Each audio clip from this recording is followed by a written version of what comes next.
সালামু আলাইকুম। আমি অ্যাডভোকেট ইমরান, প্র্যাকটিস করছি ঢাকা জজ কোর্টে।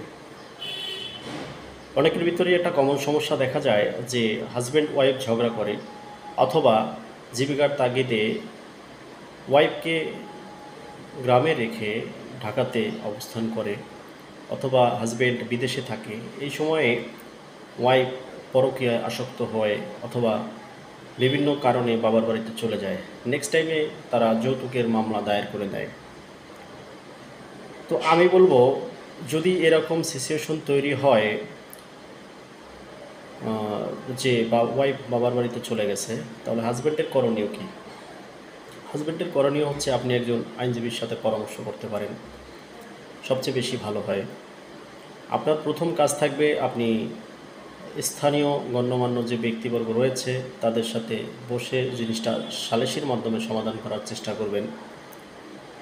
পরবর্তীতে সেটা যদি কাজ না হয়, তাহলে আপনি একজন বিজ্ঞ আইনজীবীর সাথে যোগাযোগ করবেন যে কিনা এই বিষয়ে এক্সপার্ট। তারপরে একটা লিগ্যাল নোটিশ পাঠানোর ব্যবস্থা করবেন। লিগ্যাল নোটিশে আপনি লিখবেন যে আপনি সংসার করতে চান, আপনার ওয়াইফকে আপনি অনেক ভালোবাসেন। যদি তাতেও কোনো সমাধান না আসে, তখন এই সালিসির যে ব্যবস্থাটা আপনি করলেন, অথবা আপনি লিগ্যাল নোটিশ পাঠিয়ে যে ডকুমেন্টসটা তৈরি করলেন, এইটা আপনি পরবর্তী সময়ে কাজে দিবে। কিভাবে? আপনার ওয়াইফ যদি আপনার বিরুদ্ধে মিথ্যা কোনো মামলা দায়ের করে যে আপনি যৌতুক চেয়েছেন এবং আপনি মারধর করেন, সেই ক্ষেত্রে আপনার বিরুদ্ধে মামলা করলে আপনি এই ডকুমেন্টসগুলো মামলায় কাজে খাটাতে পারবেন, যেটা কিনা আপনার ফেভারে আসবে।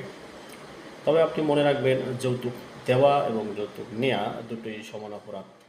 ধন্যবাদ।